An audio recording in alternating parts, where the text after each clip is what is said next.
पूर्व केंद्रीय मंत्री रावसाहेब दानवे पर लोकसभा चुनाव में जरांगे फैक्टर का असर पड़ा। मराठा आरक्षण पर कड़ा रुख न अपनाने के कारण से उन्हें लोकसभा में हार मिली। हालांकि दानवे अपनी भूमिका पर अब भी कायम है। आज मीडिया से बात करते हुए रावसाहेब दानवे ने कहा कि हमने मराठा समुदाय को कानून के दायरे में जितना संभव हो सके उतना आरक्षण दिया है, लेकिन मनोज जरांगे पाटिल उससे संतुष्ट नहीं है। जरांगे को इससे ज्यादा आरक्षण मांगने का अधिकार है, लेकिन हम किसी को भी ओबीसी में से आरक्षण देने के खिलाफ है। मराठा समाजाला आरक्षण द्या ही आमची पण मागणी आहे, दिलंच पाहिजे। पण आमची भूमिका आहे, कोणाचं कारण आम्ही कोणाला द्यायला पहिल्यापासून आमच्या पक्षाची भूमिका आहे।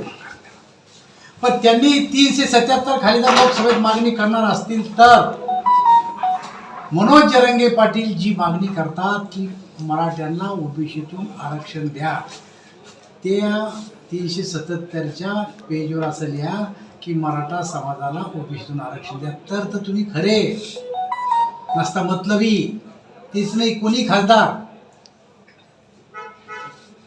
मताच्या लालचीपोटी तुम्ही काही म्हणता द्या आरक्षण द्या द्या, तर आम्ही पहिल्यापासून म्हणतो आणि दिलंय आम्ही। पण दिलेलं आरक्षण जे आहे ते टिकवायचं आहे आम्हाला।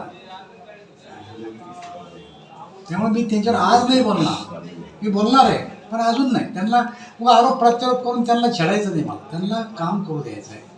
पण या पलीकडे जाऊन आता विधानसभेच्या निवडणुका आल्यात,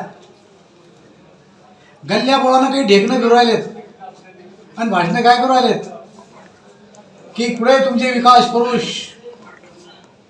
अरे मी तर जंगलातला शेर आहे, कोणी म्हणावं की मी काही नाही केलं, नाही तर एका स्टेजवर या यावं, कोणी एकाला नाही कोणालाही माझ्यावर नाव ठेवणार नाही। माना जालन्यात एक स्टेज मामा चौकात, माना तुम्ही येऊन तुम्ही काय केलं आणि मी काय केलं।